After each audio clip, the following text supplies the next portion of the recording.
గుడివాడలో AP CM Chandrababu మాట్లాడుతున్నారు. Live లో చూద్దాం. అందరికీ కష్టాలు ఉన్నాయి, కానీ మీలో కూడా కొన్ని ఇబ్బందులు ఉన్నాయి. అందుకే నేను ఆ రోజు చెప్పింది, ఎన్ని ఇబ్బందులున్నా మిమ్మల్ని ఆదుకుంటాను, మెరుగైన సంక్షేమ కార్యక్రమాలు ఇస్తానని చెప్పి సూపర్ 6ని బ్రహ్మాండంగా అమలు చేసిన ఘనత ఎన్డీఏ ప్రభుత్వానిది.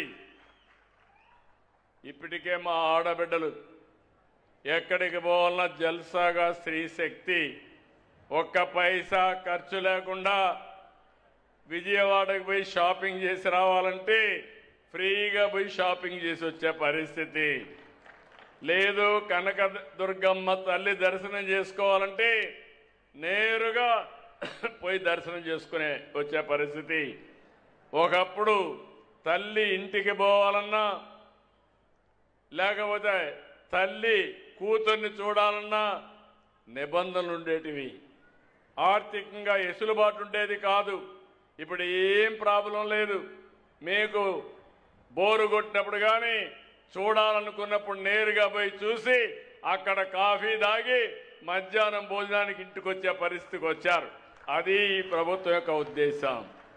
భవిష్యత్తులో ఇంకా ఆలోచిస్తున్నా. పేదవాళ్ళకి చాలా ఇబ్బందులు ఉన్నాయి మాకు, కానీ రోజు రోజుకు ఇబ్బందులు అధిగమిస్తూ మీ సహకారంతో ముందుకు పోతున్నాం.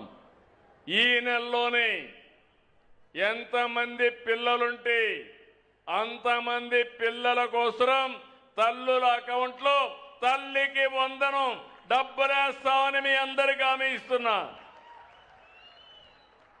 22 నుంచి 24 వరకు ఈ కార్యక్రమాన్ని చేస్తాం. మీరు అనుకోవచ్చు నా దగ్గర డబ్బులు ఉందని. కాదు, మనసు ఉంది, కష్టపడే మనస్తత్వం ఉంది. నేను కానీ, మా మిత్రుడు పవన్ కళ్యాణ్ గారు కానీ, నరేంద్ర మోడీ గారు కానీ మేమందరం ఒకటే ఆలోచిస్తున్నాం. ప్రజలకు సంక్షేమ కార్యక్రమాలు ఇవ్వాలి, అభివృద్ధి కార్యక్రమాల వైపు నడిపించాలి. మిమ్మల్ని ఎప్పటికప్పుడు చైతన్యవంతులు చేసి మిమ్మల్ని సక్రమమైన మార్గం నడపడానికి పనిచేస్తున్నాం. ఈరోజే అంగన్వాడీ కార్యకర్తలు, ఇక్కడే స్వచ్ఛ ఆంధ్రప్రదేశ్లో పనిచేసే కార్మికులు, వీళ్ళిద్దరికి కూడా తల్లికి వందనం అమలు చేయడానికి నిర్ణయం తీసుకున్నాం. వాళ్ళ అకౌంట్లో కూడా డబ్బులు వేస్తాం. నేను ఒకటే ఆలోచిస్తున్నా, పేదవాళ్ళు ఎక్కడుంటే, ఎక్కడే తక్కువ ఆదాయం వచ్చే వాళ్ళు ఉంటే వాళ్ళని ఆదుకుంటూ ముందుకు పోవాల్సిన అవసరం ఉంది. మీలో కూడా ఒక స్ఫూర్తి రావాలి. డబ్బులుండే వాళ్ళు ఆశపడకుండా డబ్బులు లేని వాళ్ళకి ఈ సంక్షేమ కార్యక్రమాలు కానీ వాళ్ళ యొక్క ఆర్థిక స్థితిగతులు పెంచడానికి ఇస్తే జీవితాలు బాగుపడతాయి, సమాజంలో మార్పు వస్తుంది. ఎన్నో అభివృద్ధి కార్యక్రమాలు చేస్తున్నాం. దానివల్ల చాలా కుటుంబాల ఆదాయం పెరుగుతూ ఉంది. 2,50,000 రూపాయలు నేను ఉన్నప్పుడు తలసరి ఆదాయం ఉంటే ఇది 5,30,000 28,29కి తయారవుతుంది. 5 ఏళ్లలో మీ యొక్క తలసరి ఆదాయం 2 ఇంతలవుతుంది. ఇక్కడ కొంతమందికి ఎక్కువ పెరుగుతుంది, కొంతమంది తక్కువ పెరుగుతుంది. అందుకే ఈరోజు నేను ఆలోచించింది ఒక వినూత్నమైన కార్యక్రమం. P4 తీసుకొచ్చాం. ప్రభుత్వం, ప్రైవేట్, ప్రజలు భాగస్వామ్యం.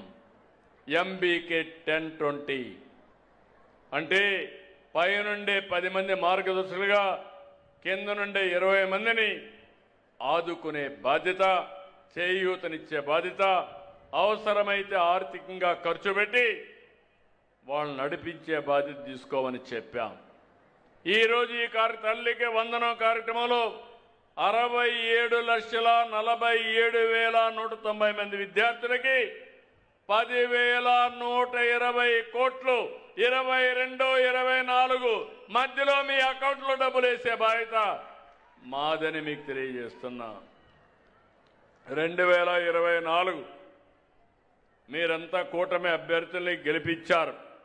ఇంకొక విషయం కూడా మీకు చెప్పాలి. నేను ఇంతకుముందు పట్టణ ప్రాంతాల్లో చెప్పాను. డిప్యూటీ సీఎం మిత్రుడు పవన్ కళ్యాణ్ గారు ప్రాతినిధ్యం వహించే పంచాయతీరాజ్ డిపార్ట్మెంట్లో 3 ఏళ్లలో ఇంటింటికి కొళాయి ఇవ్వడానికి జేజేఎం కింద 23,000 కోట్లు ఖర్చు పెడుతున్నాం. పిఎంజిఎస్వై కింద 2,000 కోట్లు ఖర్చు పెడుతున్నాం.